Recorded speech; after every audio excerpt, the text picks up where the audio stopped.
Mun umur diberi panjang kiwari tinggal perakna nyorang 11 bulan nuges datang. Sing semangat jeung ulah epes meer. Ingat pan aya Allah nu salawasna nang tayungan hirup urang. Dunya teu loba jiga batur tong hariwang jeung aral subaha. Mending lobakeun ibadah. Hirup di dunya mah kabeh ge moalilah. Keun jaga estu Allah bakal ngaganti ku kanikmatan nu taya bandinganana. Loba jalma nu disanjung pedah dunyana luyuh layah tapi hatena paciweuh jeung kasusah. Ati pabelit jeung urusan duit.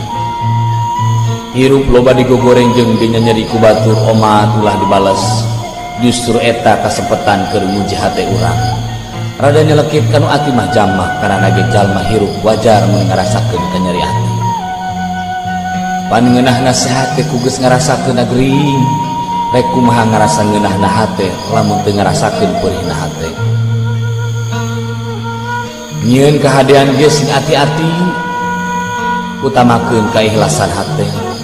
Mun eueuh maksud ngajak batur kade, tong sagala hayang tanyahoan ku batur justru eta nu mawa cilaka.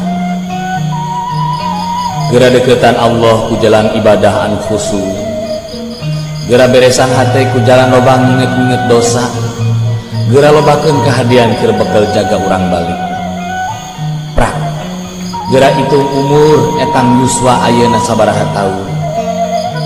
Geus loba amal keur bekel jaga di akhirat. Nah yakin hirup bakal salilana. Yakin moal balik.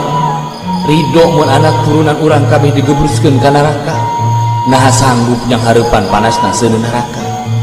Rek iraha atuh eling lamun lain ayeuna urang